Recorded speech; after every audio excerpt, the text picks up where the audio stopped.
introduction.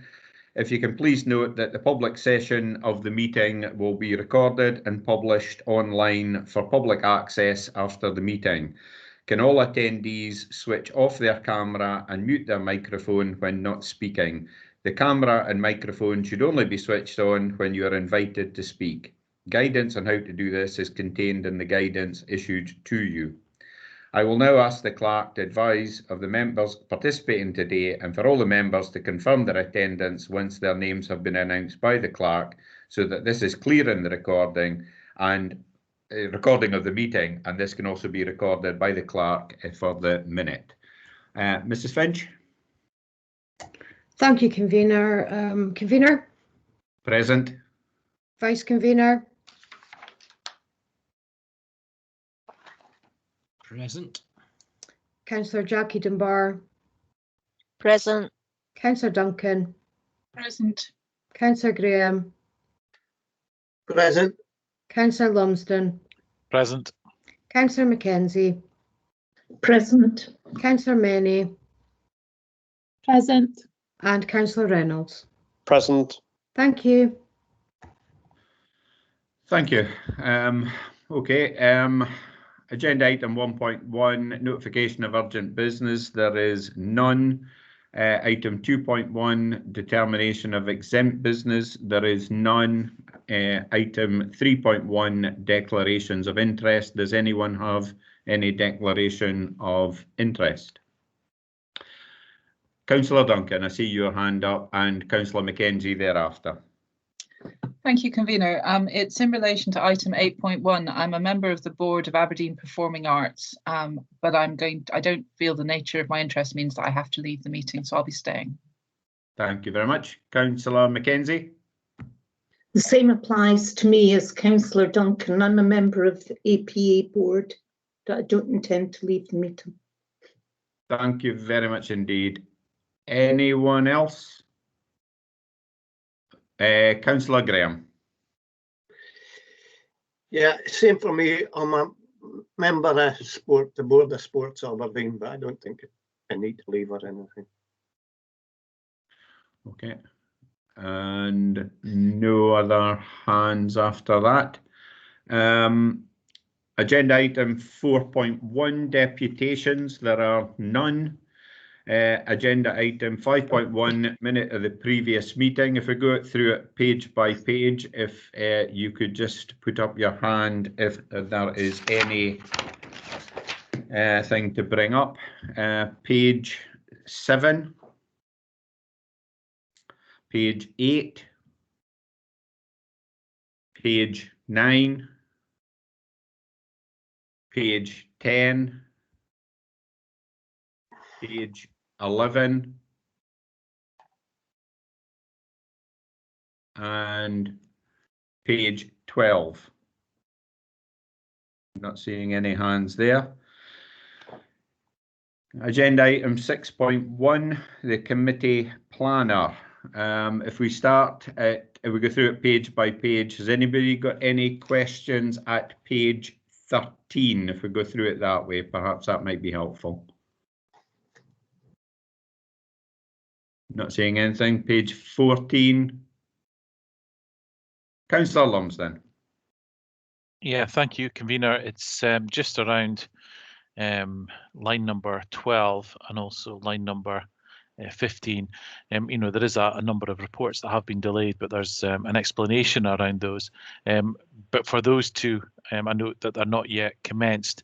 So it's just to get an indication when they will be coming back to committee, or whether they have to go through the audit plan again to have them scheduled in that way. Thank you. Thank you. Mr. Harvey, do you want to take that one?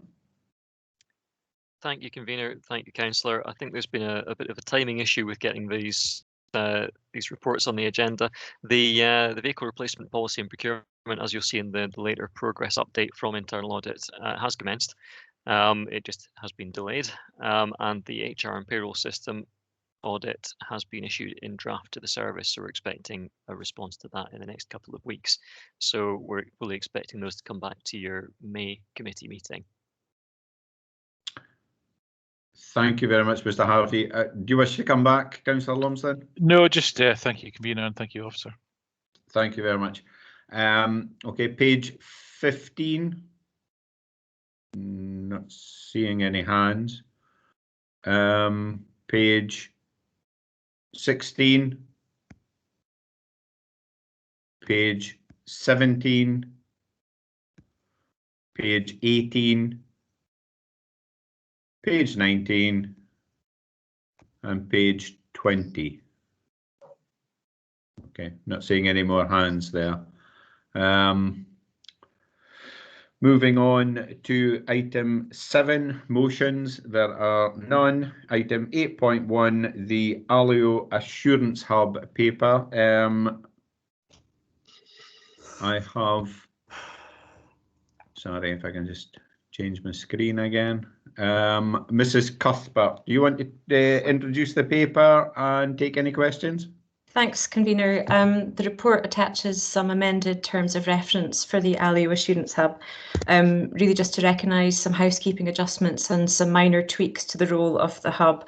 We wanted to reflect the role of the risk board and also to seek assurance from Alios in future as to how they can support us in meeting our requirements as a Category 1 responder.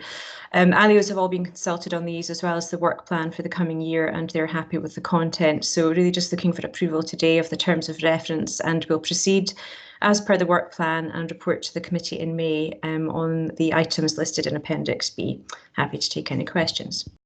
Thank you. The only one I've got so far is Councillor Dunbar. Councillor Dunbar? Thank you, convener. It's just to ask Mrs. Cuthbert if she can give us a quick explanation as to why number 11 was removed. I can see it's been removed, but I couldn't see an explanation for it. Thanks, Councillor Dunbar. It's been incorporated into number 10 in the terms of reference, so we've really just squeezed the two of those together. So the hub's going to be responsible for setting its own programme of scrutiny, but consulting with the risk board and the conveners and vice conveners and the Alios. So we've just amalgamated 10 and 11 together. Okay. I never noticed. Thank you very much for that explanation. Okay. Any other questions? Councillor Duncan. Yes, it's on the same point actually, convener. I was a bit confused by the reference in 2D on page 25 to the committee's lead. I presume that is, I'm not sure that's clear enough though. Is that an officer post you're talking about or an elected member post? Maybe that could be clarified in the draft. Yeah, it is. It's the committee's lead, Martin Orchard. So I'll just clarify that with some additional wording. That's no problem. Okay, thank you. Okay. Any other councillor wish question, Mrs. Cuthbert? Not seeing any hands. The recommendation is that we approve the revised Alio Hub terms of reference and note the work plan, which has been reviewed and consulted upon with the Alios and the relevant conveners. Can we agree that recommendation? Agreed. Thank you.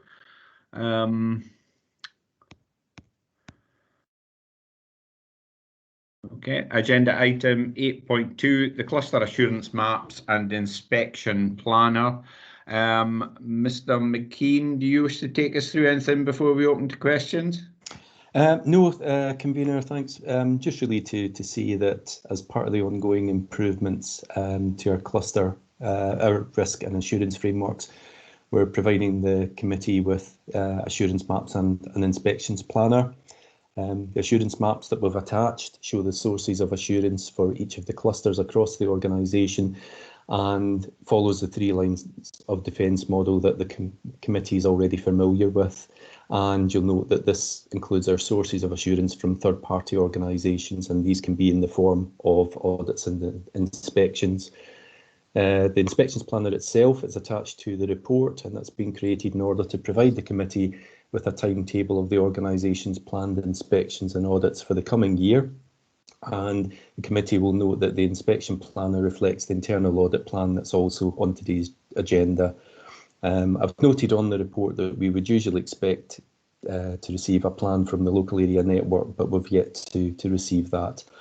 We're planning over the course of the year to continue working to review and develop the assurance maps with the chief officers and their teams in order to achieve a consistent level of detail. And we're intending at this committee's meeting in February of next year to present a package of assurance documentation which will include the ALIO work plan that we've just covered a moment ago, internal audit plan, the local area network plan, inspections planner and the cluster assurance maps. And I'm happy to take any questions. Thank you. Thank you very much, Mr. McKean. I was going to suggest to the committee there are a number of appendices, and I wondered if it would be best if we went through them one appendix at a time in terms of questions, unless anyone has any other suggestions. Councillor Graham? It's not a suggestion, it's just a comment. I mean, I noticed that some of these have been in front of committees that I've already been on, and I'm assuming that they've all been in front of the relevant committees. Is that correct? Mr. McKean? Yes, that's correct. It just depends on the timetable of the different operating committees. But yes, these are the assurance maps that we would have presented along with the cluster risk registers at the other committees too. Okay, Councillor Graham, do you want to come back on that? No, I'm happy. No, it's fine. Yeah. Okay. Just obviously in case somebody hasn't been on one of those committees and does have a question, if I go through them, appendices A to O, and that will give members an opportunity to come in if they have anything. So if we start with Appendix A, any questions? Not seeing anything. Appendix B? Not seeing anything. Appendix C? Not seeing anything. Appendix D? Appendix E? Appendix F? Appendix G? Appendix H? Appendix I? Appendix J? Appendix K? Appendix L? Appendix M? Appendix N? And Appendix O. I'm not seeing any hands from anyone. If we go back to the recommendations contained in the report, they were to note the cluster assurance maps, Appendix A to N, and the planner at Appendix O, and to note a comment in paragraph 3.5. Can we agree those recommendations? Agreed. Agreed. Okay. Agreed. Thank you very much indeed. Thank you very much, Mr. McKean. That's quite a lot of work, but I think, as Councillor Graham's pointed out, it has actually been before some other committees, so hopefully the questions have already been answered. Thank you. Moving on, 8.3 Internal Audit Progress Report. Mr. Harvey, do you wish to comment before taking questions? Thank you, Convener. Yeah, this report provides an update on progress with the internal audit plan. As I've reported before, progress hasn't been quite as far as we would have liked at this stage. Some reviews have been delayed by circumstances, including unplanned absences within my team and capacity within audited services in light of the more recent lockdown, as well as the previous ones. Our input has picked up a bit with the addition of a further team member, a new senior auditor, but unfortunately they will be leaving us shortly. They are wanted back to their substantive role. A recruitment process is in progress to fill the permanent chief internal auditor post, which I'm filling at the moment on an interim basis.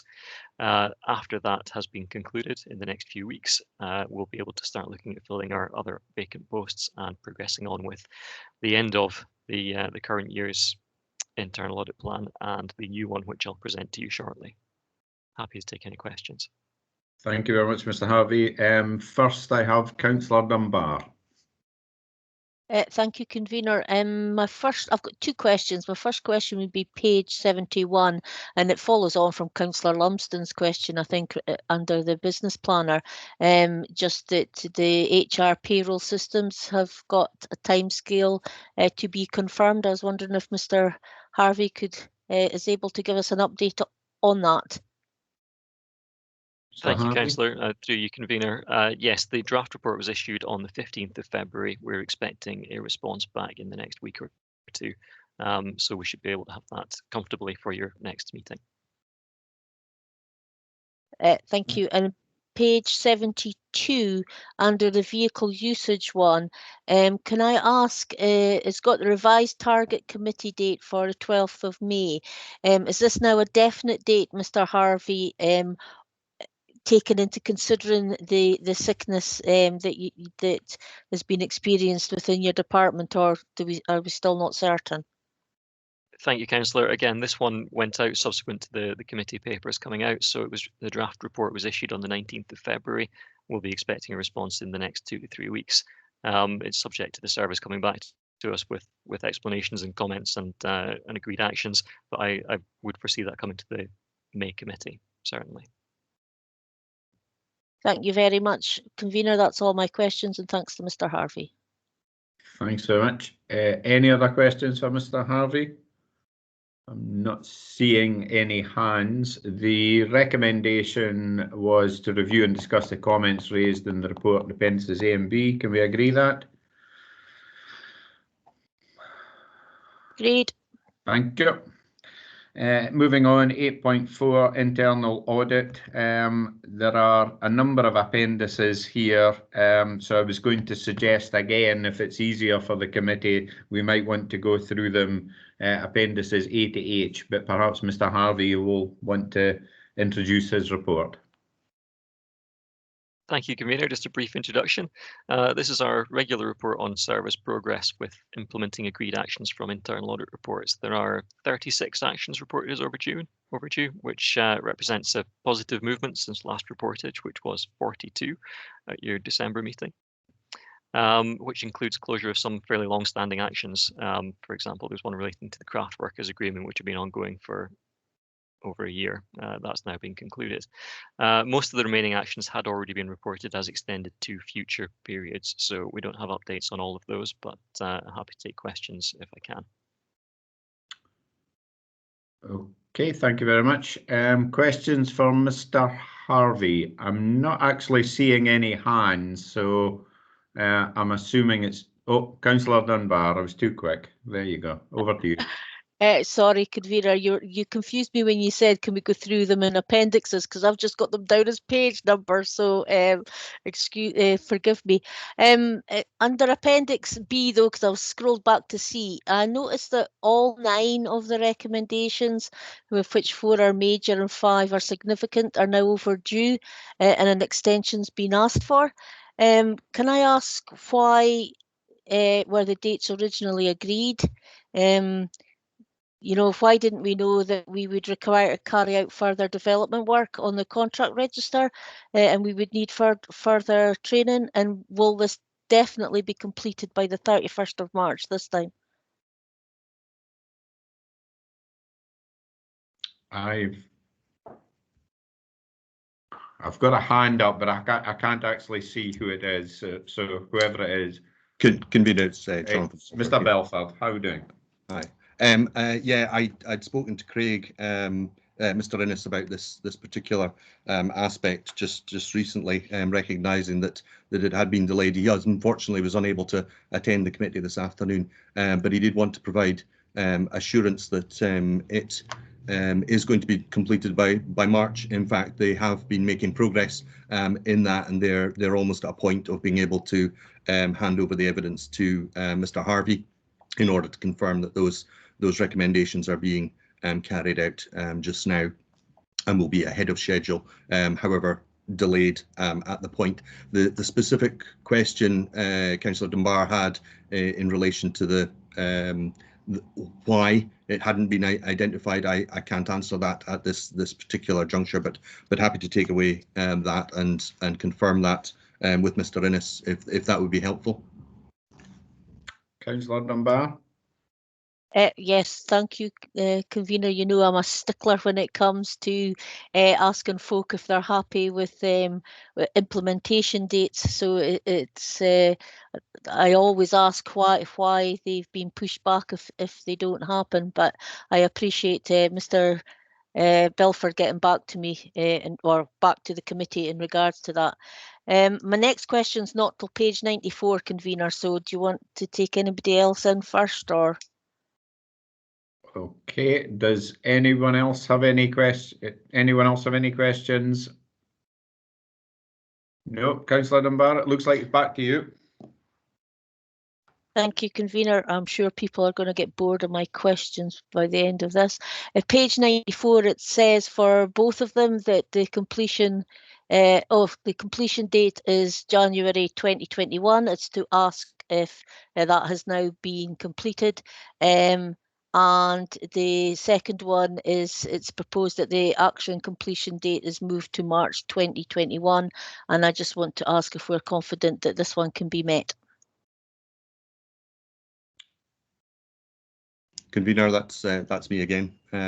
Just in relation to those, the money laundering one that's on there, Councillor Dunbar, is the actions are included within the the counter fraud policy that's later on in the agenda. In terms of, we've picked up the requirements of money laundering in that particular policy. So I should have updated that to confirm that was there, and we'll check that with Mr. Harvey in due course, just to make sure that it is fully covered. In relation to the other one, which is the inventory, we're in progress to complete that now by the end of March. Excellent. Councillor Dunbar.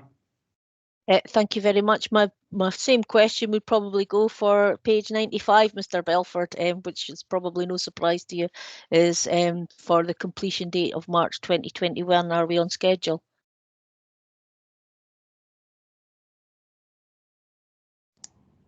Convener, I'm not sure I can answer that particular one in relation to the working time.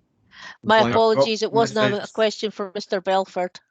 I've got Mrs. Newcombe coming in. I think she can maybe help us with that. Thank you. Thank you, convener. Absolutely, Councillor Dunbar. We gave a progress update at last committee, and we're on track for completion for March 21. That's brilliant. Thank you very much. Page 98, operations and protective services, the fleet utilisation one. It says that it's anticipated that the project will be completed in 2 to 3 weeks. Unfortunately, it doesn't give us a date. Can I get an update on that one, please? Mr. White, can you help? Good afternoon, convener. Thank you, councillor. Yes, at the previous committee, I did report I was confident it would be completed by February. Unfortunately, and the reason I was confident is I had installation engineers get doubled to try and increase the input of the units. Obviously, with a wee setback with COVID, and the other reason it's been slightly delayed was the current is fleet availability of the vehicles to get them fitted. Again, with COVID, the fleet is very stretched. Every spare vehicle is out there covering with additional vehicles required for loaders, etc., etc. As you will see, that we have achieved 90%, so very confident we will be completed by the end of March.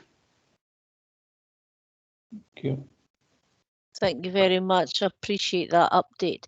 On page 99, convener, the position says it's now planned for January 2021. That's a DSM budget. Can I ask if that is now being completed?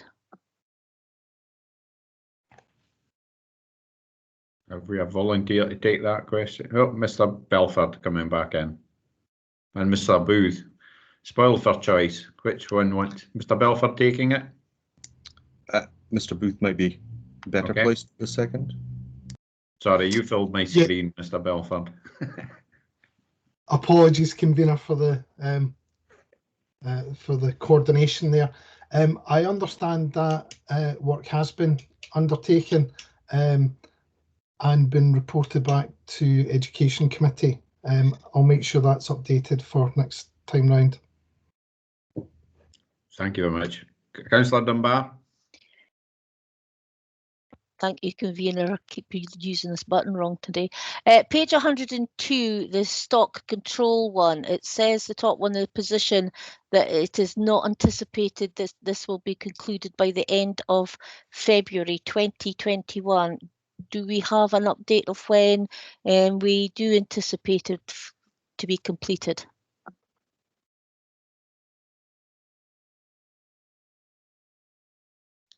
Mr. McKeever. Yes, thank you, convener. Sorry, Councillor, could you confirm which question it is you're referring to? It's the top one, the service roads recommendation one. Does that make sense? Yes, thank you. Yes, sorry, just to confirm, that's just at the time we were updating all the audit actions. We had a bit of an issue with somebody having to self-isolate. So that's why I was saying it wouldn't be completed, or we couldn't confirm at that time. I can confirm now it has been done. The person has returned and training is taking place.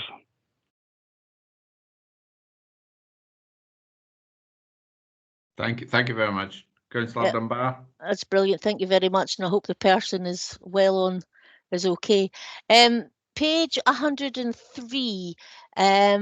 I was wondering if I could get some clarity on what it means in the position, because I read it a few times, but it wasn't very clear what they were trying to say, I thought. So if I could get an explanation, that would be great. Mr. Campbell. Thanks, convener. Yeah, councillor, this has been delayed initially because the action was around cashless catering system. Education colleagues had wanted to look at this with a wider school payments requirements. So there is a Scotland Excel framework that's in development currently that's looking at all online school payments. It's anticipated that that framework will go live on the 1st of August 2021. Colleagues from catering services are taking part in user interface groups with Scotland Excel at the moment as they work towards the tender process for that requirement. Councillor Dunbar. Thank you very much, much appreciated.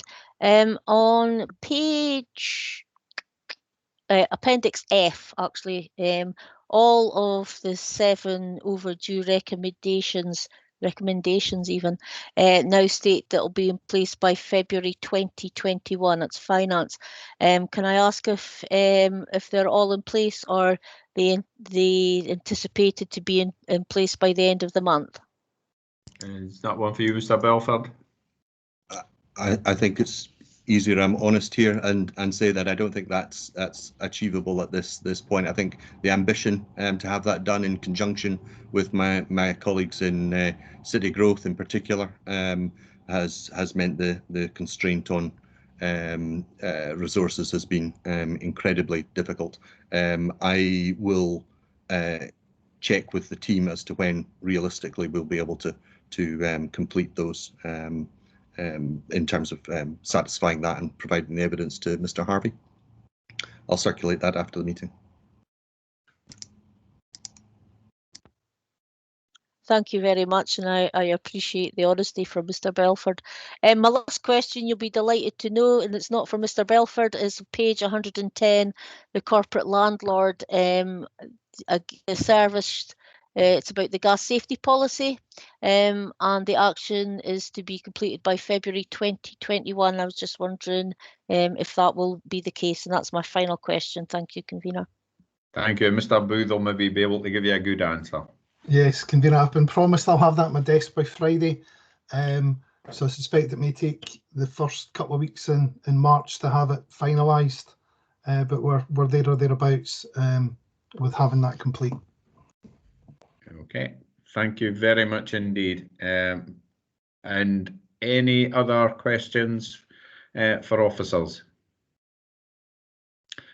I'm seeing, I think it's a legacy hand from Councillor Dunbar, but we were obviously asked to review and discuss and comment on the issues within the report and the attached appendices. Can we agree that? And agreed. Thank you. 8.5, the Internal Audit Charter. Mr. Harvey, do you want to make any comment before questions? Thank you, Convener, and apologies, I cut out at the start of your questions in the last item, so I hope I didn't miss anything. So yeah, item 8.5, this report sets out our charter, which defines internal audit's role, purpose and authority. This has not changed since you last looked at it. However, the charter has been amended to include a minor change from when it was last considered and approved, because the name of the IJB's audit committee was not correct in it, so we've now corrected that. I'd be happy to take any questions on the content. Thank you very much, Mr. Harvey. Questions for Mr. Harvey? I'm not seeing any hands. We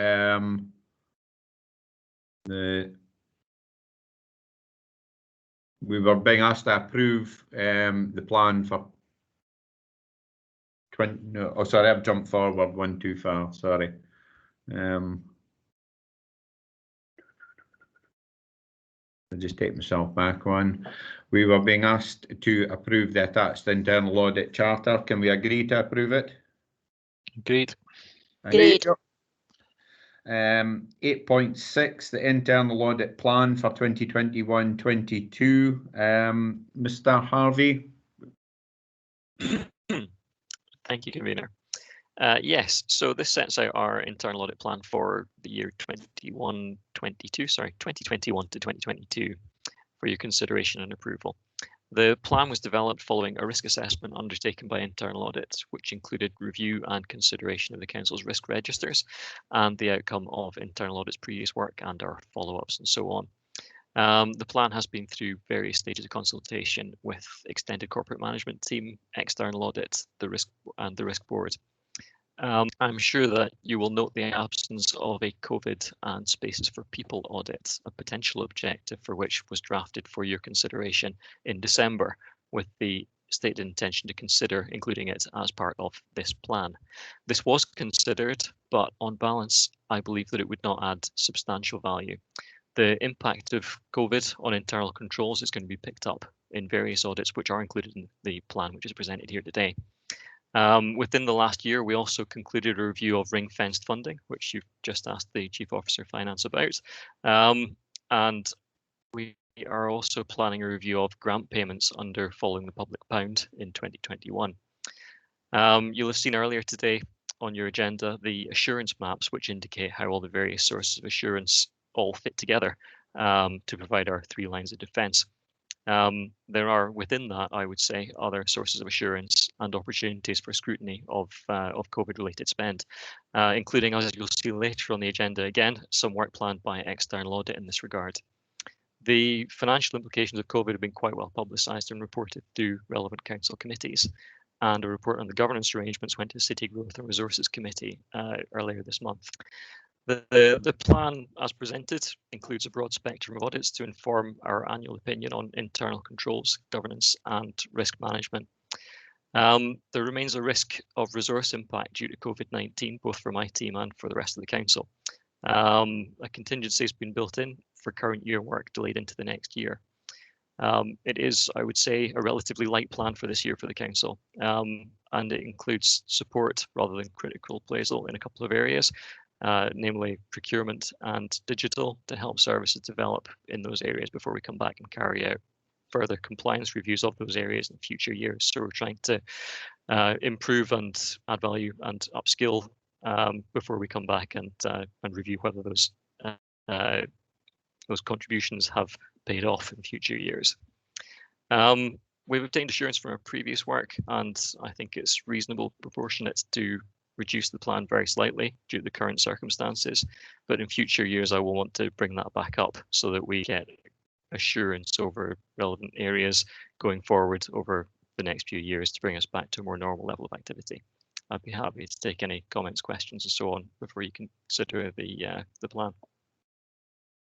Thank you very much, Mr. Harvey. Any questions for Mr. Harvey? I've got Councillor Lumsden and then Councillor Duncan.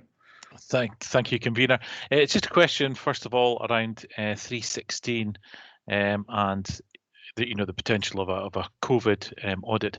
It mentions in here that we anticipate scrutiny from external auditors in respect of the impact of the pandemic on the council. Has there been any comment or narrative from the external auditors on what their scope is going to be around this? Through you, convener, if I may. Yes, if you look at the external audit strategy, item 8.8 on the agenda, there is a page 15. I'm afraid I don't have the relevant reference for the committee page of your agenda pack, which sets out what the scope of that review might look like. If you bear with me, I could try and find it for you. Page 177, if it helps, of our paper, of the committee pack.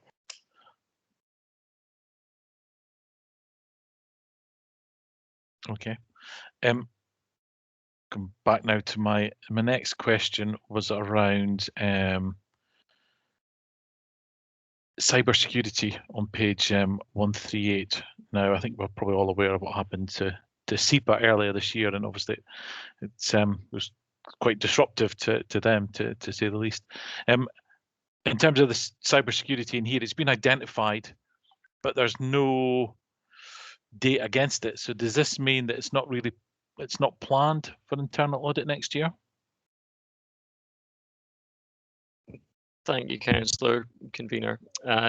Yes, the idea here is to support the digital and technology service in getting the assurance that they need over their own response in this area. So we're not specifically looking to provide an audit, but if we identify any particular internal control issues or governance risk areas that mean that additional action needs to be taken, then we will come back with a report.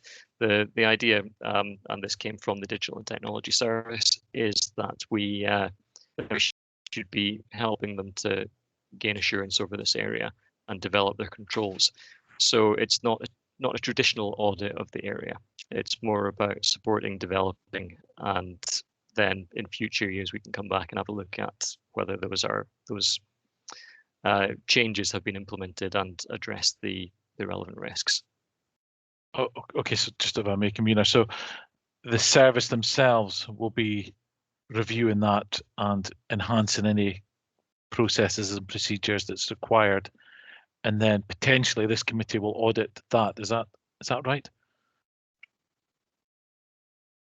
That's correct. In future years, so there wouldn't be an audit report this year unless we find something significant needs to be brought to your attention. The idea is for us to support the service in developing their approach to this area this year.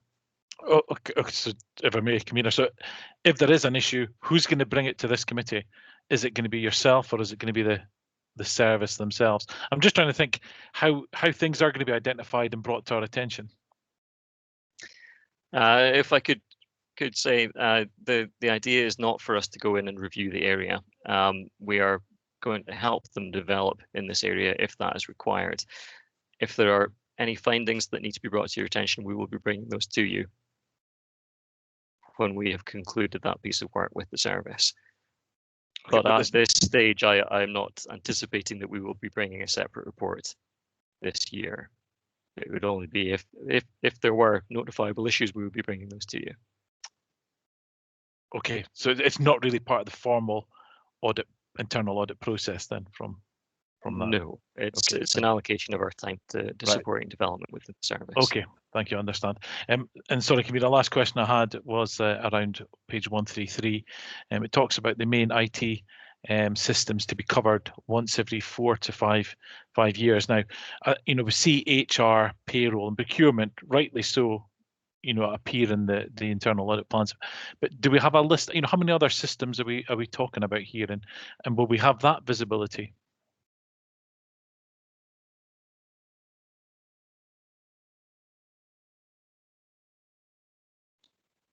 Thank you, Councillor. Through convener. Yes. it's all part of the planning process which goes on behind the scenes to determine which audits we've done over the last few years and which we're going to do in future years. Now, I haven't planned out the next few years yet because we're still in a state of flux, both through COVID and changes within my own team. We are this year looking at some of the infrastructure systems. So there are various different layers of systems. There are the systems that are effectively the backbone of the council's IT infrastructure, which is what we're going to be looking at this time. So those are well, I'm not a technical expert, but those are the ones that make sure that we can run our IT systems. The systems that you're discussing, that you've mentioned, I think are the application layer, which are the ones that are end user focused. They are vital to individual activities across the council, and we will review those periodically, and we continue to do so. So there will be further audits of those in future years. Within this year, we're focusing on the supporting systems rather than those, but we're also going to look at the social care system, for example. Mr. Harvey, I think we've got well. Mr. McDonald. I think we've got Mr. McDonald wanting to come in and maybe add something that'll hopefully be added. Mr. McDonald. Thank you, convener. Just to respond to Councillor Lumsden's couple of questions there. There's two parts. So IT, or digital and IT, will conduct health checks within the security environment routinely. So there'll be health checks and there might be some security threats in there that we would address, and that's an ongoing process, and we'll use technical resource to do that. It wouldn't be audits that would have that skills or experience to do that. And if there was anything identified, then that would be resolved at that point. And what we would seek is from Mr. Harvey and the team is just an assurance that the checks and everything that we put in from a security perspective meet the right governance for council. And I would be I'm reassured that that would be in place. When it comes to the applications, there's many checks that our colleagues from Internal Audit will do, and those are more process driven, if that's fair to say, Mr. Harvey, in that we'll look that the system is transacting in the way that the processes or the policies that we adopt within the council are actually applied within any type of system. So that could be transactional, it could be calculations, and it could be making sure that the information is secure and safe from an auditing perspective. Happy to take any other questions if that helps. If I may, convener, so you mentioned, like a technical resource, Mr. McDonald. So is that in effect well, is it external resource or is it internal resource? Because I would be concerned if it's just an internal resource auditing themselves. Of course, we use many frameworks, including some of the Scottish Government frameworks in around cybersecurity, and that would be assessed. We've got an internal security team that keeps their security monitoring up to date, but we would seek external, technical external auditors, you wouldn't even call them auditors, but security specialists to assess our infrastructure and security protocols and take action from that. But a very technical area and technical resources that would do that. Okay, but that is, sorry, convener, but that is the plan, to have external resource coming and doing that, because as I mentioned SEPA at the start, the horrendous issues they're still having because of that, and it just shows that how serious not so much serious a risk, serious an issue it can be if you don't take it seriously. I absolutely agree, and hence why we would always seek that external support as well in such a specialised area. Okay, thanks, convener. Just before you disappear from my screen, you had a initial query that kind of links to the paper 8.8. Do you want to take that question just now, or do you want to defer it? I'll be entirely in your hands because there is obviously a crossover. Yeah, of course. I'll come back to it in that paper. Thanks. Okay, no problem. Whatever was easiest for you. Councillor Duncan. Thanks, convener. It's actually a question in very similar vein to Councillor Lumsden's question. I'm referring to the procurement compliance section on page 135, where it says that there's going to be a revised approach from internal audit, including supporting further development of key controls. Could we have some more details about what that actually is? We had a question from Councillor Dunbar earlier about the timescales for implementing the major recommendations. So there's obviously a lot of interest in this particular area. Mr. Harvey, can you help? Thank you, Councillor. Thank you, convener. Yes, so this represents another change in the approach to internal audit supporting services to develop and achieve these aims, rather than necessarily coming in and telling them they're still not doing things as we might expect. As you'll see from the follow-up of recommendations, there are still ongoing actions in this area in terms of rolling out training and development. What we're going to do is come in and sit with Mr. Innes's team and work out where to go next. How can we enhance these areas? How can we improve upon it? Are there any areas that there might be steps that could be added or changed, or efficiencies and so on? So the idea is not to just go back and say, right, you're still not procuring these systems, because we already know that that's probably still the case until we get all of these mechanisms in place. It's about improving those and developing them to make it easier in future, one would hope, to make sure that there is compliance. If I may, convener, thank you. That's a very reassuring answer, and I'm very pleased that there's this constructive, helpful approach being taken to help services improve. I just have one slight question, actually, one niggle in my mind. You've talked about your staffing issues. Now, I noticed that there's three areas in this internal audit plan where your service is going to offer support to other services. And you still have a pretty extensive programme of audits to do. Are you comfortable that you've got the resourcing that you need to do both this constructive work and also the audit work that you're being asked? I believe so. It remains to be seen. We still have recruitment processes to conclude before we can fully answer that. But yes, based on the level of resource that I should have available once that recruitment process is concluded, then yes. And I think it's also the right thing to do to provide that level of support. We're not just here to criticise, we're here to help out and add value. So I want to make sure that we're touching all those bases and helping out where we can. Thank you. I'm very happy with those answers. Thank you, convener, and Mr. Harvey. Thank you very much. Any further questions from members? I'm not seeing anything. We're being asked at 8.6 to approve the internal audit plan for 2021-22. Can we agree to do that? Can we agree to approve the plan? Agreed. Thank you very much. 8.7. Internal audit report, industrial property, rental income and void control. Mr. Harvey, do you want to introduce the report and then take questions? Thank you, convener. Yes, this is our report on industrial and commercial property income and void control. So what we're looking for here was to provide assurance over the processes in place for letting, recovering rental income and managing voids for those premises. So what we identified was there was a need to update processes and procedures to promote consistency and for additional management information to aid in and evidence review of performance and procedural application in respect to various aspects of the portfolio.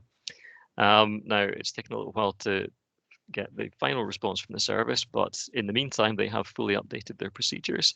They are continuing to review further aspects of service design and the efficiency of their administrative processes. So it's generally positive, the response that we've received to this, and I'd be happy to take any questions. Thank you, Mr. Harvey. The only hand I have so far is Councillor Dunbar. Thank you, convener. I'd like to make a comment. It said in the report that not all, and I can't find it now when I want to, that not all the vacant properties were on our website, advertised on our website.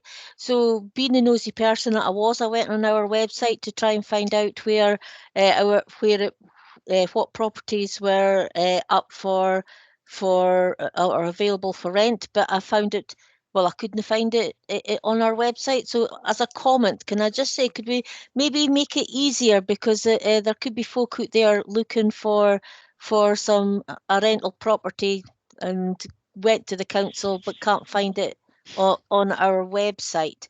I noticed Mr. Booth coming in, so, and he'll probably be able to answer my second my question, and that is that I've read through all the recommendations, and I noticed there's a lot of them implemented. But given the pressures that we face in the council regarding the pandemic, can I get assurances that the implementation dates that have been agreed that have not yet been met, that there's confidence that we're going to be able to meet them, and the pandemic has actually been, bless you, been taken into consideration? Thank you. Yeah, convener, through yourself, I'm maybe happy to answer that. Also happy to give people a link to how you find our properties on the council's website. I did actually have a meeting with the team last week just to talk through how the links work and how it's not perhaps the simplest way to get to our properties through the Aberdeen City Council website. Most searches are through external search functions, Scottish Property Network and agents reports. So I feel that's covered in the main by other external, but I can certainly forward that link. And in speaking through the team and trying to navigate the council site last week, we found a number of areas for improvement. Maybe just to address the first part. In terms of the second part, in terms of being able to meet the timescale, we've obviously been working with Audit for a while. Following on from the conversation, it's been a really positive experience for the team. A number of senior managers left from that area of work over the last couple of years while the audit was ongoing, so it's been great help to the team having that third eye overlooking what we're doing and how that can be improved.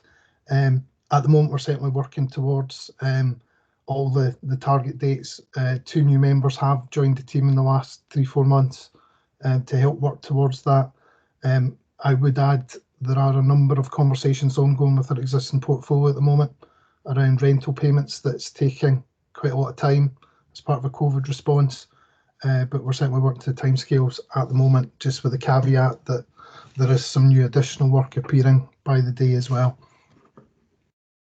Thank you, Mr. Booth. Councillor Dunbar, do you want to come back at all?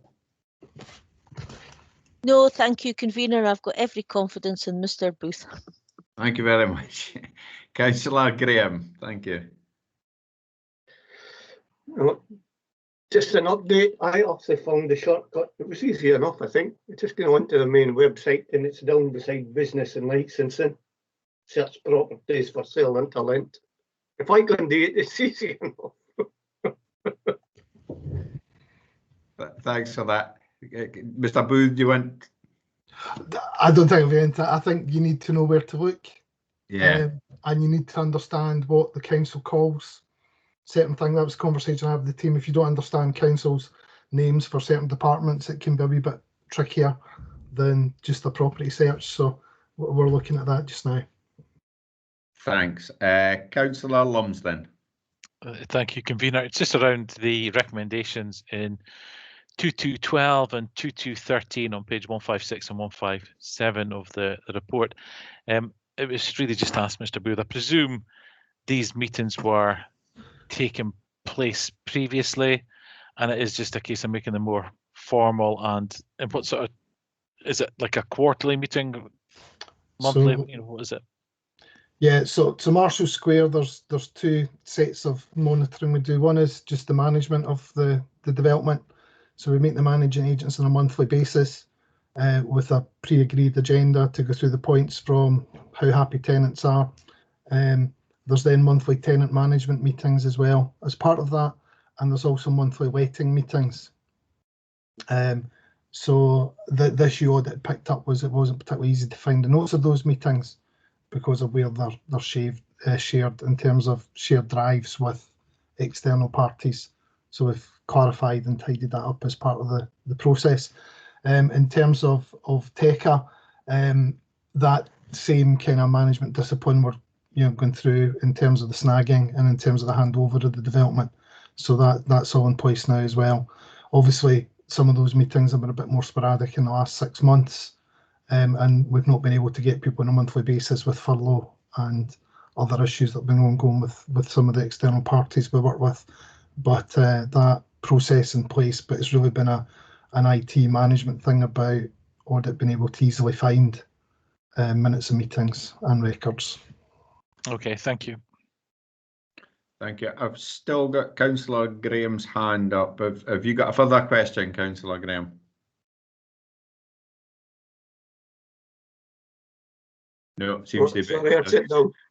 Seems to have been a legacy hand. Sorry about that. Okay, any further questions for officers or Mr. Harvey? Okay, we were asked obviously in the recommendation to discuss and comment on the issues within the report and the attached appendix, which I think we've done. Can we agree this report? Agreed. Thank you. 8.8, the external audit strategy. Mr. Wilkie, I think you're going to take us through this one, yes? I will, thanks. I'll take our report as read and not present it page by page, and maybe just highlight some of the key changes compared to our approach in previous years. This is our audit strategy and plan for the year ending March 21.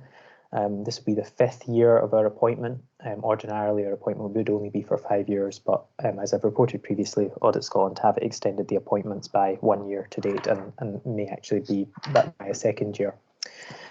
The accounting and auditing frameworks are substantially unchanged, therefore our approach is not significantly changed, with some exceptions largely related to COVID-19, which are the key points that I'll perhaps summarise. Also, it's worth mentioning and reminding that because of the Council's listed debt, we consider it to be a public interest entity. That gives rise to additional audit considerations, mandatory involvement of additional internal reviewers, and some impact on the opinion, which we include within the financial statements, which is longer than it might otherwise be.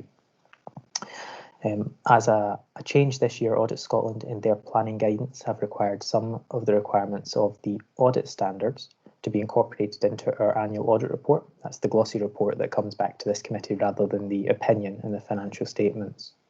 And that includes expansion of our approach to materiality, how we assess risk and the conclusions. However, I think that largely we have already been providing that information in previous years, so I don't expect it to have a significant impact on what we bring back to the committee. Also worth pointing out, in the current year, we're conducting the review of best value jointly with Audit Scotland, reporting to the Accounts Commission in summer, and therefore I would expect to say less on wider scope within the annual audit report, as the conclusions will largely be, or would largely be repeated within the best value report. And that work is well progressed with significant support from the Council officers. So in terms of the audit strategy for this year, the key features are summarised on page 167 of the pack. Materiality for the group is set at £10.3 million. That's 1% of the gross cost of services expenditure. The approach to setting materiality is consistent with that I've taken in previous years, with some normalisation of the benchmarks, smoothing for things that are one-off or fluctuate year in year. We do design the audit procedures to detect smaller errors of £6.7 million, and we report any errors that we detect when they exceed £250,000. We've summarised on that page the 4 significant risks which I believe exist in the audit. 2 are presumed to be in existence in every audit. That's management's ability to override controls and the fraud risk that arises in respect of expenditure recognition. There are 2 significant risks which are specific to the Council. That's the assessment of the gross pension liability because of the judgment associated with the assumptions, and the valuation of dwellings, land and buildings, surplus assets, investment properties, again associated with the judgment around those valuations.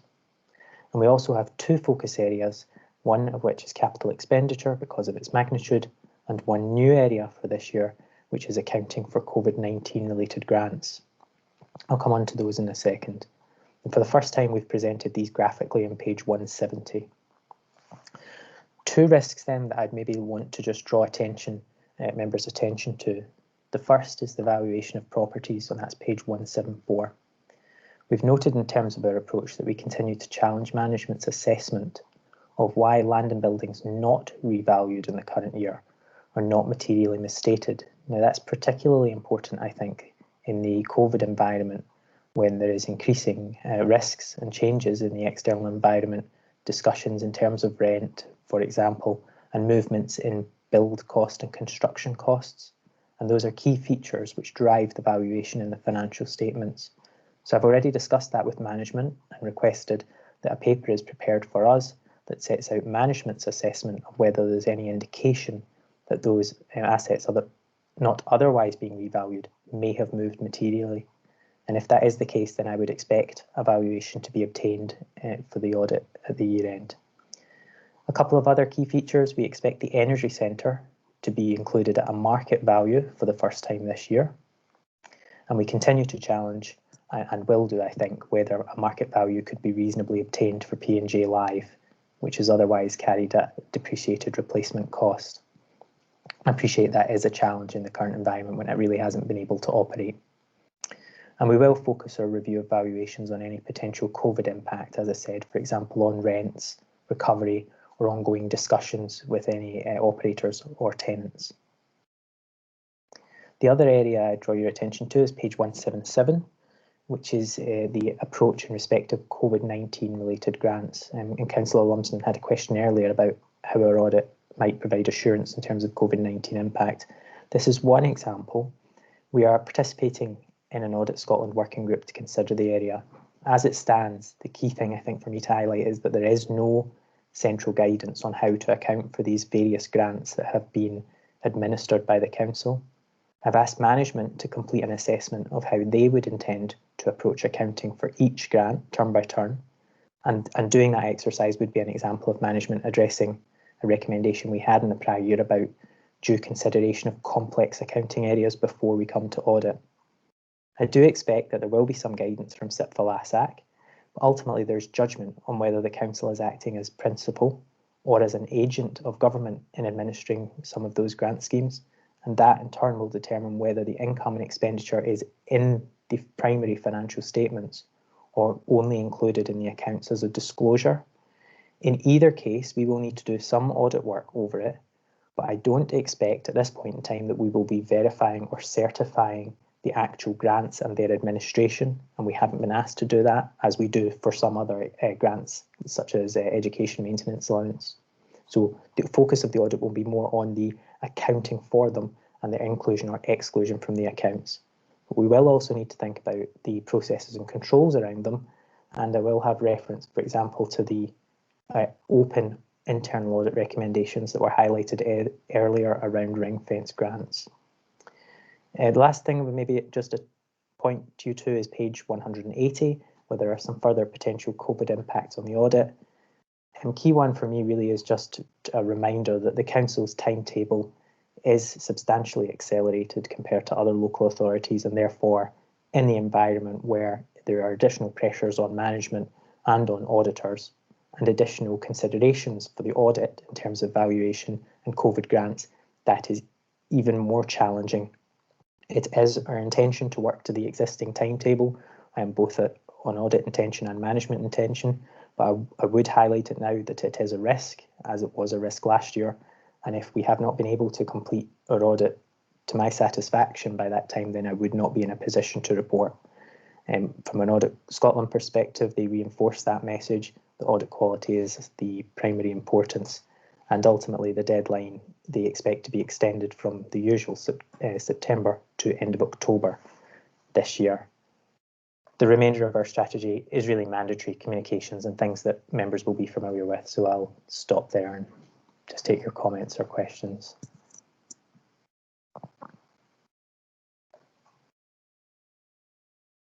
I think you're muted, Councillor.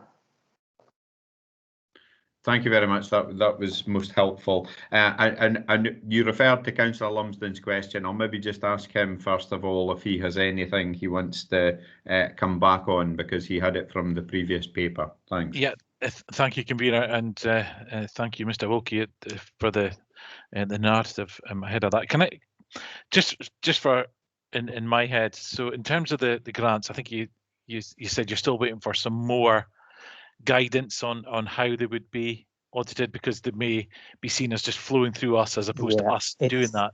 It's guidance on how they should be accounted for, first of all, rather than how they should be audited. So the accounting is whether or not they are included within the income and expenditure of the council, or not seen as the council's income and expenditure, but just being administered by the council on behalf of government, in which case we would expect the amounts to still be disclosed, but that would be in a note rather than within the actual primary financial statements. Okay, so I guess from that, it would be irrelevant whether it's the, because there was grants that have been, the rules were put together by government, and some of the discretionary funding was rules put together by the council. But I guess that would be irrelevant then in terms of accounting. It's actually that is one of the key points which would need to be considered. So in a case where the council is primarily following the instruction of government, that may indicate more strongly that it is acting as an agent of government only, and it would be excluded from the primary statements. Whereas if the council is the primary decision maker, then it would be more likely to be included in the financial statements. So there could be a mix of both then. There absolutely, it would need to be considered grant by grant, and I do expect the council to conduct that consideration, but also to be supported by some guidance from SIPFA LASAC. I'm not sure though when that guidance will be published. Okay, thank you. And then in turn, there is the audit consideration, which is separate. So the first thing for me is the judgment over whether it's correctly accounted for is in or out, if I use that simplistic term of the accounts, but also the extent to which we're expected to provide any assurance over the actual administration of the grants and whether there has been compliance with those rules or regulations. And that is something which we normally do on a grant by grant basis. We're engaged to do so, and as it stands, we have not been asked to do that, and therefore I wouldn't expect our audit to cover it, although within our wider scope we do have responsibilities to understand whether the council does have some arrangement, but that's largely looking to, for example, the high level processes rather than testing a specific sample of grants for compliance. Okay, so maybe if I may, so in terms of that guidance then, will that come from SIPFA or Audit Scotland, or?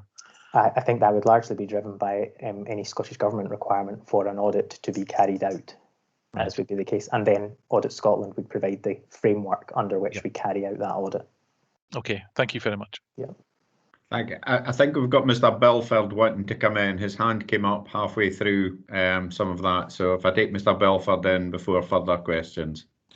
Thanks, Convener. I thought it might just be helpful to give some assurance around that, but also an example, just in terms of, yes, the points that Mr. Wilkie's raised, we've discussed as part of our planning arrangements, and obviously the extensive extent of grants that have been received this year. We are charting and tracking all of those in terms of that accounting treatment, as well as also the claiming and recovery of the monies that are required in relation to the, as I say, the suite of grants. In terms of examples of those, the agency arrangement, the best example that we've got within our accounts is probably the Scottish Water current situation, where we do the collection on behalf of Scottish Water through the council tax bills, and that is treated as an agency arrangement, where you don't see Scottish Water income coming through our books. And what we do have recorded within our books is the fee, if you like, that we receive in return for collecting that money. So that's an example of where we've deemed it to be an agency arrangement. And other grants, which are far more common, if I'm honest, we would see the likes of early learning and childcare expansion specific grants coming through our books, where decisions have been made, and we're implementing the changes in line with decisions that we're making locally, for example, and that will be shown as income and expenditure. So we are definitely looking at the grants that have been announced during this year, and we're looking at that very technical accounting judgment, and will ultimately present information to Mr. Wilkie and his team in order to support that. Councillor Lumsden, do you want to come back at that? If I may convene, it's just one slight question on the back of that. Mr. Belford, in terms of NDR, is that seen as an agency agreement then?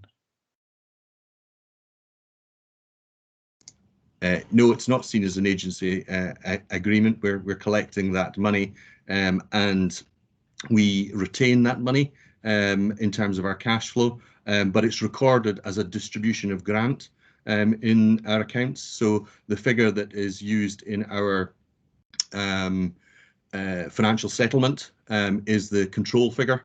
It's the amount that's guaranteed by Scottish Government. So that number is the value that we place there. The control aspect and the flex is from a cash flow point of view, and the Scottish Government guarantee that sum, and that's how it's recorded as actual income through non-domestic rates. It comes in under taxation line in relation to the accounts.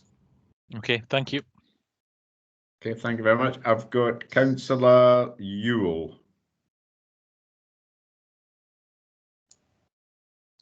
Thank you, convener, but I'd actually take my hand down again. Sorry. Okay. Has anyone got any further questions for Mr. Wilkie? Well, thank you very much, Mr. Wilkie. That was a very interesting presentation. We're asked to well, we have your strategy for the external audit. Can we agree it? Yes, agreed. Okay. Thank you very much, Mr. Wilkie. 8.9, the Ripsa annual report. Mrs. Anderson. Good afternoon, convener and members of the committee. Before you today, we have the 2020 annual report on Ripsa activity. And the focus of this report is really just to give members a very broad summary of Ripsa activity throughout last year. And I'm pleased to highlight that despite there being very little Ripsa activity insofar as covert operations, we've actually managed to continue to raise awareness throughout the year, issue new or revised guidance and a revised protocol, which members will have seen last year, and develop and implement the online interactive forum, which is accessible for all staff who've been trained in covert surveillance. And the remainder of the report really just sets out that our main focus for this year will be on training, and updates on how that is going will form part of our normal scheduled quarterly reports to this committee. I'm very happy to take any questions that anybody has. Thank you very much, Ms. Anderson. Councillor Ewell. Thank you, convener. A couple of questions, if I may. Well, obviously there was, as you report, only one application in 2020. How does that compare to I'm not sure if normal is quite the right word, but a normal year? I mean, I appreciate the numbers are never huge at the best of times, but how does that compare to a normal year? My second question, and can I emphasise, I am not suggesting that we do this, but could COVID surveillance be used to check on business compliance with the COVID regulations?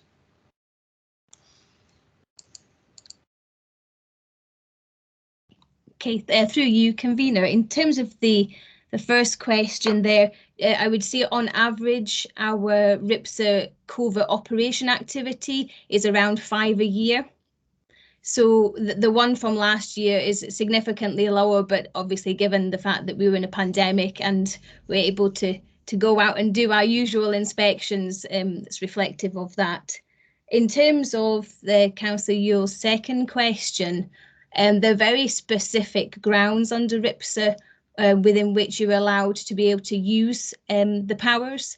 And if the particular offence, if you like, doesn't fit within those grounds, it's a non-starter really. So it would be something that would be worthwhile discussing and taking legal advice on before any service goes down that route, really just to see whether or not there were legal grounds to do that. Thank you very much. Thank you. Have we any other questions on the Ripsa report? I'm not seeing any other hands up.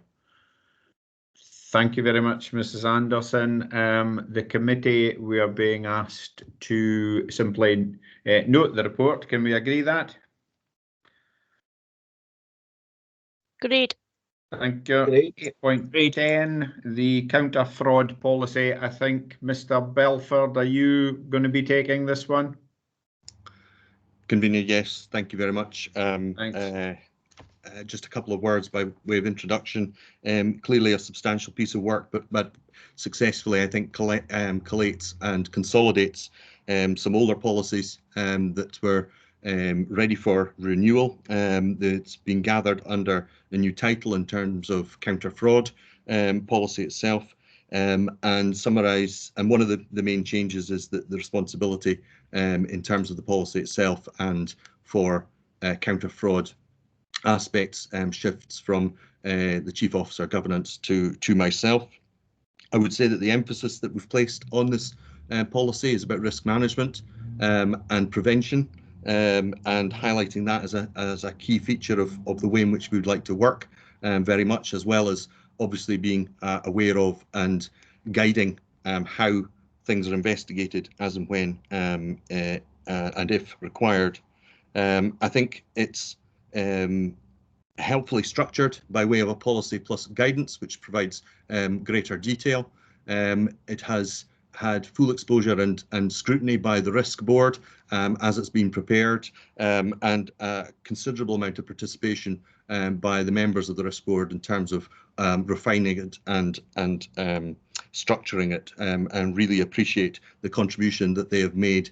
And I just want to say that I wanted to thank Mrs. Smith from my team, who had pulled it together and had navigated our way through the consolidation, and also the realignment of the counter fraud officers from the governance team across into the finance team.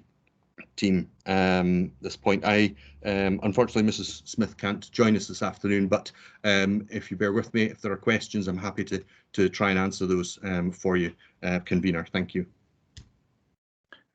Thank you very much, Mr. Belford. If you could pass on our thanks to Mrs. Smith for the report. It's a very meaty document in my view.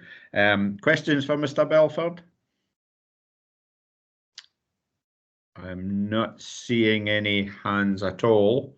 We're asked to approve the policy. Can we agree the recommendation? Great. Thank you very much indeed. And that takes us to 8.11, the SPSO decision. Mrs. Mackenzie, I have. Thank you, Convener.